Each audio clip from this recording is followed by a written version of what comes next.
రాష్ట్రంలో రెండు విభిన్నమైనటువంటి ఒక చర్చలు నడుస్తూ వస్తాయి. ఓ పక్కనేమో అరాచకం అనేది తన తాండవం చేస్తూ వస్తుంది. అది ఇంకో రకంగా చూసుకుంటే మనకి క్వాంటమ్ వ్యాలీకి సంబంధించినటువంటి ఒక శంకుస్థాపనలు కావచ్చు, అదేవిధంగా చూసుకున్న టీసీఎస్ కావచ్చు, ఎల్ఎన్టీ కావచ్చు, ఐబిఎం, ఇలాంటి పెద్ద పెద్ద కంపెనీలు, దిగ్గజ కంపెనీలు మనకు వస్తున్నాయి. సో ఓ పక్క అభివృద్ధి, మరో పక్క అరాచకం, రెండు విభిన్న దూరాల్లో ఉన్నాయి. సో రెండింటి గురించి చర్చించుకుంటున్నారు. దీన్ని ఎలా చూడాలంటే డబుల్ ఇంజిన్ సర్కార్ అంటే ఎలా ఉంటుంది? వాళ్ళ కేంద్రంలో మరి ఎన్డీఏ ప్రధాని మోడీ, రాష్ట్రంలో మరి ఎన్డీఏ చంద్రబాబు, ఆ రెండు ప్రభుత్వాలు ఇవాళ ఎన్డీఏ ప్రభుత్వాలు అవ్వడం ద్వారా అభివృద్ధి డబుల్ ఇంజన్ మరి బుల్లెట్ ట్రైన్ స్పీడ్తో వెళ్తోందని లోకేష్ బాబు కూడా అన్నారు ఆ మధ్య చాలాసార్లు. అంటే ఈరోజు క్వాంటమ్ వ్యాలీకి మరి శంకుస్థాపన ఇక్కడ అమరావతిలో కేంద్ర మంత్రి జితేంద్ర సింగ్, ఏపీ సీఎం చంద్రబాబు. ఇవాళ ఒక గేమ్ చేంజర్. ఏది అప్పట్లో ఉమ్మడి రాష్ట్ర సీఎంగా అప్పుడు ఆయన ఏంటి ఐటీ ఎత్తుకున్నారు. 30 ఏళ్ల క్రితం ఐటీ మరి ఆంధ్రప్రదేశ్కి గేమ్ చేంజర్ అయింది. ఇవాళ అసలు దేశ విదేశాల్లో నీకు తెలుగు ఐటీ నిపుణులే ఎక్కడ చూసినా కూడా. వాళ్ళు నిలదొక్కోవటం కాదు, వాళ్ళ కుటుంబాలన్నీ కూడా స్థిరపడ్డాయి ఇక్కడ. ఆ రోజు వందలాది ఇంజనీరింగ్ కాలేజీలు, హైదరాబాద్లో సైబరాబాద్ నిర్మాణం, మైక్రోసాఫ్ట్ని హైదరాబాద్ తీసుకురావటం, ఐఎస్బి నెలకొల్పటం, జినోమ్ వ్యాలీ అన్నారు అప్పుడు. ఇప్పుడు ఈ క్వాంటమ్ వ్యాలీ అంటే అప్పుడు జినోమ్ వ్యాలీ. ఆ రోజు ఆయన పెట్టిన జినోమ్ వ్యాలీ మరి వాళ్ళ ఈ కరోనా వ్యాక్సిన్కి మరి అదే ఏది ఇప్పుడు సుచిత్ర ఎల్లా. అంటే ఇప్పుడు ఏదైనా ఒక అభివృద్ధి ఇవాళ చంద్రబాబు వేసినటువంటి విత్తనం ఏ విధంగా వటవృక్షంగా మారి అటు ఐటీలో, ఇటు ఈ ఫార్మా రంగంలో, ఇటు ఈ మరి జినోమ్ వ్యాలీ అంటే వ్యాక్సిన్ తయారీ హబ్గా హైదరాబాద్ మారింది. 70 దేశాలకి ఇవాళ హైదరాబాద్ నుంచే వ్యాక్సిన్ మరి ఎక్స్పోర్ట్ అవుతుందంటే అటు ఐటీ అనేది అసలు అది ఒక కామధేనువు తెలంగాణ రాష్ట్రానికి. ఇవాళ హైదరాబాదే గ్రోత్ ఇంజన్ తెలంగాణకి. ఏంటి ఇదే కారణం అన్నమాట. అక్కడ 9 లక్షల మంది ఉద్యోగులు ఉన్నారు. సంవత్సరానికి 3 లక్షల మరి కోట్ల ఎక్స్పోర్ట్స్ జరుగుతున్నాయి, ఐటీ ఎక్స్పోర్ట్స్. అంటే అభివృద్ధి అంటే ఎలా ఉంటుంది, ఏ విధంగా ఆ సంపద సృష్టి జరుగుద్ది, ప్రజల జీవన ప్రమాణాలు పెరుగుతాయనే దానికి ఉదాహరణ. అంటే ఆ జినోమ్ వ్యాలీ అదైతే ఇవాళ క్వాంటమ్ వ్యాలీ, ఆర్టిఫిషియల్ ఇంటెలిజెన్స్. ఏది 133 మీరు చెప్పారు 133 క్యూబిట్ సామర్థ్యంతో ఇవాళ టీసీఎస్ లేకపోతే ఐబిఎం మరి ఎల్ఎన్టీ వాళ్ళు పెడుతున్నారు క్వాంటమ్ కంప్యూటర్ సెంటర్. అటు మరి మైక్రోసాఫ్ట్ పెడుతున్నారు. మర్చిపోయాను అసలు, బిల్ గేట్స్ వస్తున్నారు. 18వ తారీఖు బిల్ గేట్స్ అక్కడికి రావటం, మరి ఆయన ఏ ప్రకటన చేస్తారో చూడాలి. ఏది దగ్గర మరి 1772 కోట్లతో అక్కడ మైక్రోసాఫ్ట్ కంప్యూటర్ సెంటర్ పెడతామన్నారు. ఇప్పుడు ఇది 50 ఎకరాల్లో పెట్టారు. ఇది ఇవాళ చేస్తున్న ఈ శంకుస్థాపన అంటే ఇప్పుడు క్వాంటమ్ అనేది ఇక రాబోయే గేమ్ చేంజర్ మొత్తం అంతా కూడా. ఇప్పుడు జపాన్ వాళ్ళు ఒక క్వాంటమ్ సెంటర్ పెడుతున్నారు అక్కడ, పురుసు క్వాంటమ్ సెంటర్ దగ్గర 64 క్యూబిట్ సామర్థ్యమో ఏమో వస్తుంది.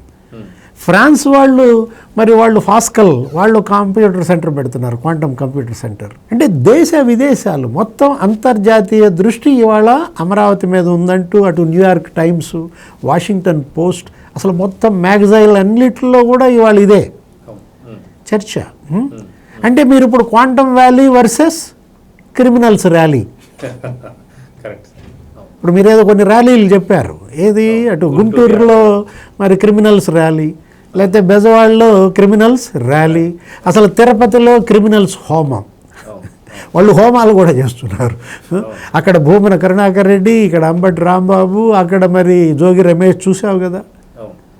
అంటే ఇప్పుడు ఆంధ్రప్రదేశ్లో ఇప్పుడు ఏంటి, అక్కడ హీరో ఉన్నాడు, విలన్ ఉన్నారని చెప్పారు మీరే. అంటే ఇవాళ క్వాంటమ్ వ్యాలీ వర్సెస్ క్రిమినల్స్ ర్యాలీగా ఇవాళ ప్రజల్లో చర్చ. జగన్మోహన్ రెడ్డి ఏం చేస్తున్నాడు, అతను నేరస్తుడు, అతనితో పాటు ఆ పార్టీ అంతా కూడా నేరగాళ్ల పార్టీగా మార్చాడు. అసలు మొత్తం ఆంధ్రప్రదేశ్నే క్రిమినల్ స్టేట్గా చేయాలన్నట్టుగా పిల్లల్లో ఉన్మాదం పెంచుతున్నాడు. ఎవడికి వాడు నిన్న చూసావు కదా బెజవాడలో ఆ మోటార్ సైకిల్ వేసుకుని ముగ్గురు కలిసి అసలు ఎట్లా విన్యాసాలు, కింద పడి చచ్చిపోయాడు ఒక కుర్రాడు, చిన్న పిల్లాడు, 19 ఏళ్ల బిడ్డ, వాళ్ళ తల్లిదండ్రులు ఏడుస్తున్నారు. అంటే ఉన్మాదాన్ని పెంచుతున్నాడు.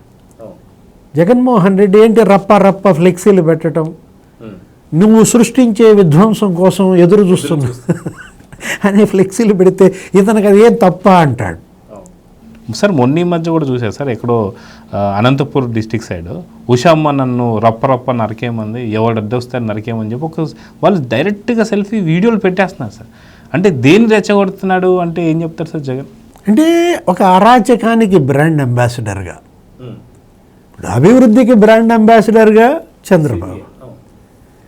ఏంటి మనం చూసాం ఇవాళ మరి గూగుల్ డేటా సెంటర్ వచ్చిందంటే 138,000 కోట్లతో అక్కడ ఏది విశాఖపట్నంలో అసలు అది డేటా సిటీగా మారుతుంది.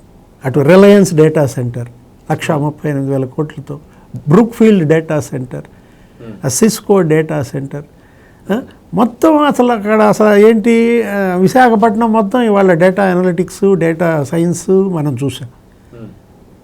అటు స్టీల్ సిటీలు డెవలప్ అవుతున్నాయి.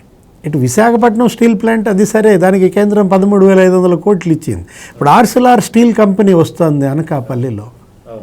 మొత్తం ఆ ఏరియా అంతా ట్విన్ స్టీల్ సిటీస్గా అభివృద్ధి చెందుతున్నాయి. ఉత్తరాంధ్ర, ఇటు మరి కోస్తాంధ్ర ఏది అమరావతి క్వాంటమ్ వ్యాలీ, అక్కడ రాయలసీమ అదే సెమీ కండక్టర్స్ హబ్గా మారుతోంది. అక్కడ ఏంటి ఒక 15,000 కోట్లతో సెమీ కండక్టర్స్ ప్లాంట్స్ పెడతానికి మోడీ క్యాబినెట్ ఆమోదం చెప్పింది. జపాన్ వాళ్ళది 14,500 కోట్లు, కొరియా వాళ్ళు ఒక 500 కోట్లతో అక్కడ సెమీ కండక్టర్స్ ప్లాంట్స్ పెట్టడం. అక్కడేంటి ఆ ఏరోస్పేస్ సిటీగా డెవలప్ చేయటం, డ్రోన్ సిటీగా కర్నూలు, మొత్తం అంతా రాయలసీమ, అటు తిరుపతి, ఇటు అమరావతి, అటు విశాఖపట్నం 3 మెగా సిటీలుగా అభివృద్ధి చేస్తూ అసలు విశాఖపట్నాన్ని అయితే ఇప్పుడు మొన్న బడ్జెట్లో దేశంలో అభివృద్ధి చేయబోయే 7 ప్రధాన నగరాల్లో ఒకటిగా చేర్చారు. ఏది ఇప్పుడు విశాఖపట్నం అంటే ఈ 7 ప్రధాన నగరాలకి కేంద్రం సంవత్సరానికి 1,000 కోట్లు ఇస్తుంది. అంటే 5 ఏళ్లలో 5,000 కోట్లు ఇస్తారు విశాఖపట్నం మరి సిటీ.